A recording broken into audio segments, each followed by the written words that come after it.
You really think you're going to win against her? That's what my neighbor whispered when I peeled that violation notice off my cabin door. The ink was still wet. Tape smeared the cedar frame, my dad's handiwork, every board and nail. I didn't answer him, not then, because I wasn't sure myself. I'd seen what Karen did to the last guy who pushed back. His garden was gone in a week, deck ripped out, fines stacked so high he just packed up and left. But this place, this cabin, it wasn't some line item on a spreadsheet. It was my dad's legacy, the only real thing left of him.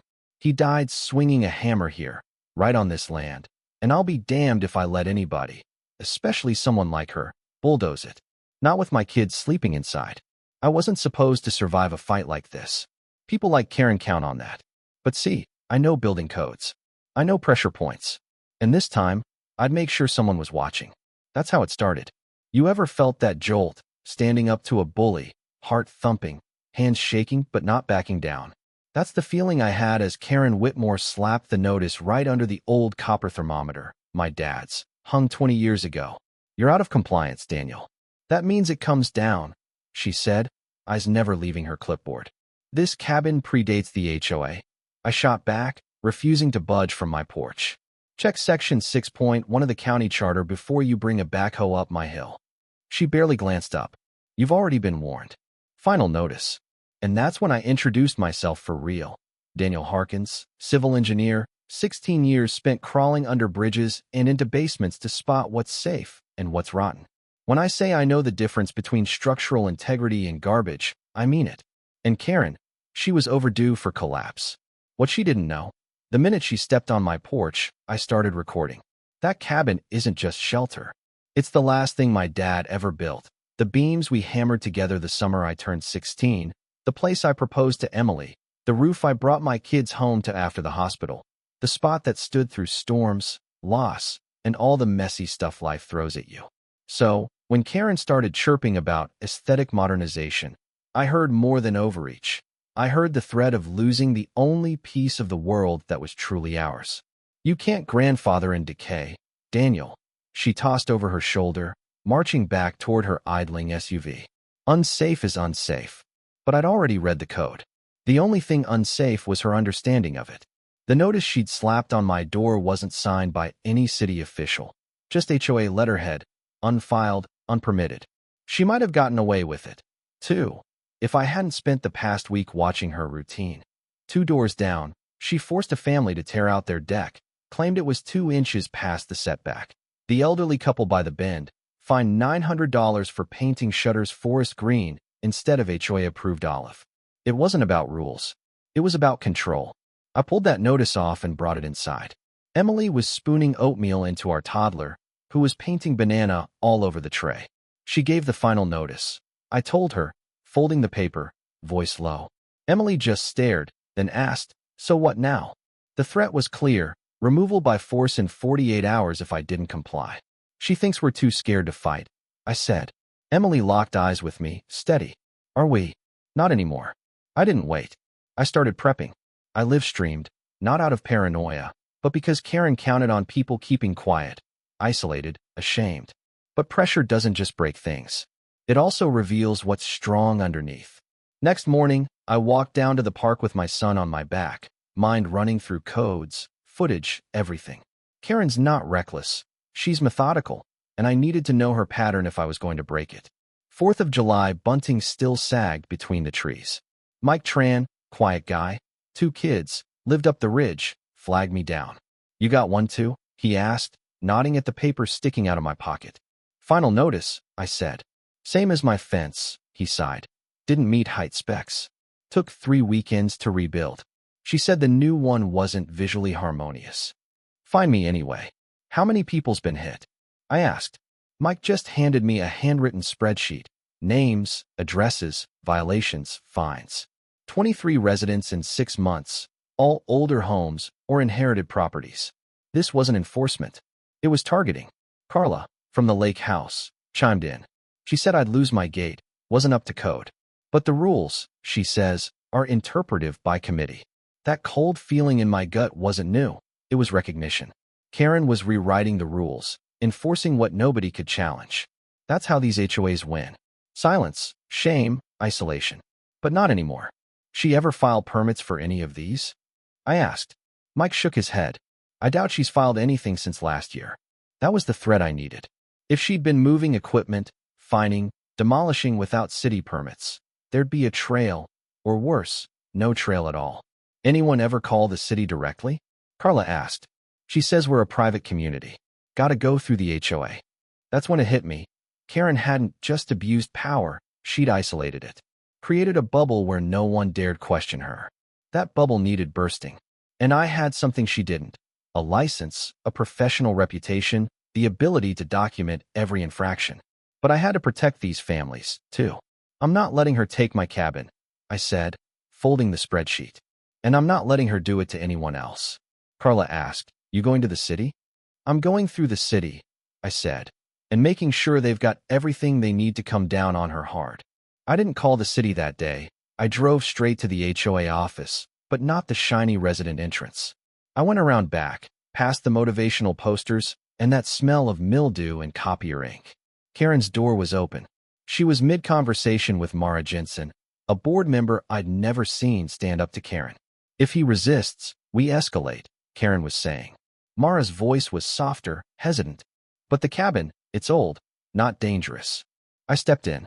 Mind if I speak to you a minute? Karen's jaw set. We're in the middle of board business. Unless board business happens without quorum, I shot back. That got a reaction. Mara joined me in the mailroom, twisting a ring on her finger. You don't agree with this, do you? I asked. I didn't vote for demolition. I abstained, she whispered. I nodded, letting the silence do the work. Finally, she admitted, Karen pushes things fast. Fills the board with people who owe her.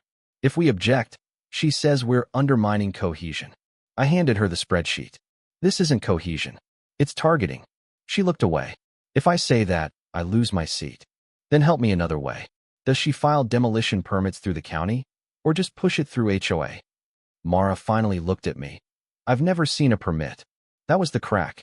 If Karen was using unlicensed crews, with no safety logs, there was proof, even if indirect.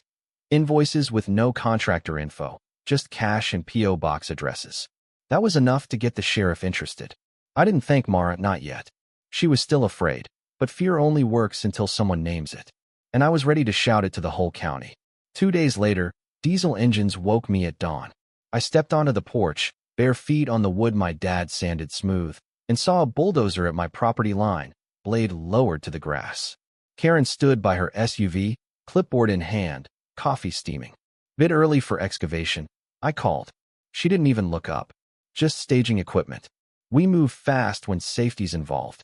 You filed a demolition permit with the city? I asked. We're a self-regulated HOA, she snapped. We can act in emergency cases. That was a lie, and a dangerous one. Once heavy equipment touched my property without city authorization, she was liable for damage, trespassing, negligence. You planning to enter my property today? I asked. Depends how fast you comply. Your 48 hours are up. My hands tightened around the fence post. My kids are inside. That's your decision, she said, and turned away. The minute her taillights vanished, I called the sheriff. Unauthorized equipment. No permit. Children inside. Owner not served proper notice, I said, calm and clear. Address? The dispatcher asked. Recording's already backed up. You'll have a link in 3 minutes. They said someone would come by, but didn't say when. I climbed to the deck, grabbed the GoPro I'd mounted, made sure the live stream was solid, caught every word, every glare, every move. By noon, neighbors were texting, offering ring footage, reporting similar violations. The evidence grew. Karen's so-called emergency was premeditated and, more importantly, unpermitted. She hadn't counted on me knowing how to read between the lines. Next day, the bulldozer still sat there, its blade just 7 feet from my cabin, too close per their own rules. The operator's ID was just Diesel Dave, in Sharpie. No license, no registration. Ratchet straps on the flatbed were frayed, split, transport violations everywhere. 5 safety issues, all documented. I called the sheriff again. Harkins, he answered. Sheriff, I've got violations. You want to see them? How bad? Bad enough for a state inspection. Proof. Uploading now. Sit tight. I'll be by this afternoon. When he arrived, Sheriff Alvarez didn't waste time. He walked the site, checked the photos, the fake notice, the spreadsheet. No county seal. No valid contractor. No permit. If she moves, she's on the hook, not you. For the first time, I felt the ground shift. Real leverage. That night, I couldn't sleep. Karen was bluffing, but bluffs sometimes turn to bulldozers. The group chat pinged. A neighbor's night photo. Karen, in the parking lot, talking to a guy in a safety vest, unmarked truck, plates covered. She wasn't just staging, she was planning to act. I moved the kids to the back room, checked the locks, set up backup live streams, synced every camera to cloud storage. This wasn't paranoia, it was protection. Karen was counting on silence. I was done being quiet. Around 8:30, Mara texted. Come. I found her in her backyard, looking more haunted than ever. She handed me a flash drive, equipment invoices, board minutes, proof Karen was hiring unlicensed contractors, funneling cash through her cousin's outfit in Tacoma, no permits, just fake internal memos signed by herself. This is enough, I told her. Enough to bring in the sheriff, maybe even the state. She sank onto a chair, exhausted.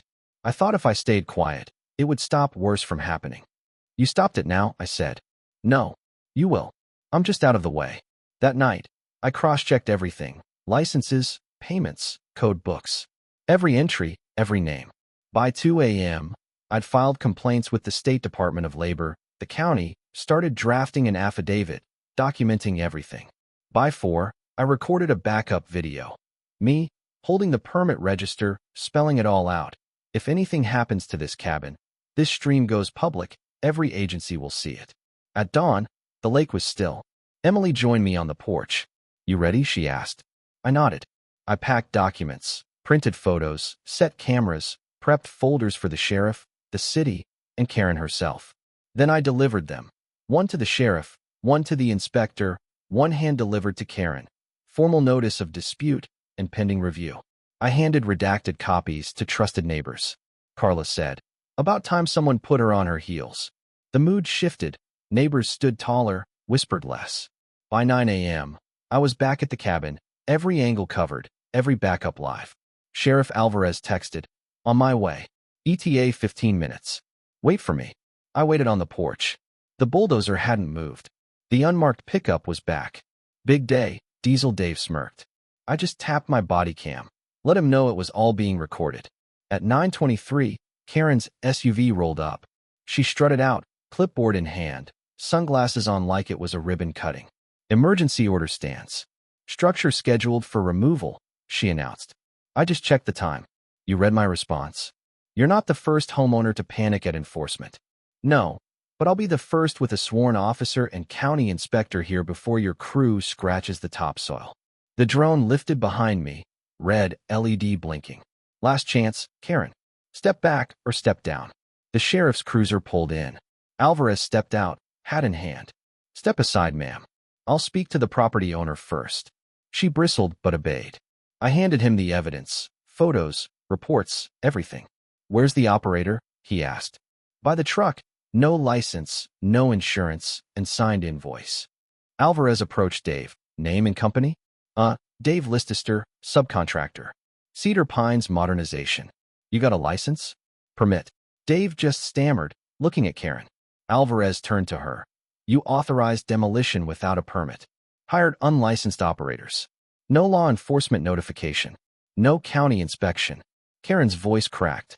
Our bylaws allow emergency. Your bylaws don't supersede state law, he cut in. I stepped up. There's a live stream of her acting on these threats, with my family inside. Alvarez nodded. If a single piece of equipment crosses onto this property today, I will detain the operator and open a formal criminal investigation. Karen flushed, sputtered. You're siding with him? I'm siding with the law. Dave got in his truck and left. The bulldozer sat, unmanned. Karen was motionless as the sheriff walked away. That's how power shifts. That night, the clubhouse was packed. Every chair, every wall. Karen sat at the front, board members on either side, looking sick. The sheriff arrived, straight as a fence post, county file in hand. I'm here to report findings, not clear things up, he announced. Unauthorized equipment use, trespass, and emergency action without permits. Use of unlicensed contractors. Lack of board votes. Cease and desist issued pending county review. The room murmured, shocked. This is a misunderstanding, Karen tried, but Alvarez shut her down. I stepped forward, voice level. Karen Whitmore tried to bulldoze my legally protected cabin with my children inside. She issued fraudulent notices, hired unlicensed crews, blocked service to my home, all without permits or cause. I held up my folder. This isn't about one house. It's about what happens when nobody stands up. The silence crackled. Miss Whitmore, any further enforcement by your office without oversight is unlawful. You remain under review. Mike Tran called for a vote. Suspend Karen as president, pending investigation. Seconded. Hands raised. Done. I walked out into the warm night. Cabin standing, family safe, neighbors changed. Karen resigned 3 days later. The county gave her a choice, step down or face a full audit. She left quietly. Mike was interim president. Carla took policy review. Mara helped from the shadows. The sheriff's investigation is open. Every Karen letter being audited. The county's building a task force for HOA abuse. I just call it accountability. Emily sat beside me on the dock. Evening lights stretched across the lake. Feels different now. It is. Not perfect. The siding still needs paint. The dock still creaks. But that's legacy. It's not about looking pretty. It's about standing strong. I know now, I wasn't just clinging to a memory. I was defending something sacred, truth, family, dignity. So, if you're watching this, if someone ever tried to take what matters to you, remember, the law matters, but you have to show up with it in your hands. My dad always said, don't build what looks good. Build what lasts. Now I understand, and I'm not done building. If you've ever stood up to HOA bullies or want to, share your story below. Let's talk about what's fair, what's right, and where you're watching from. Because the silence breaks now.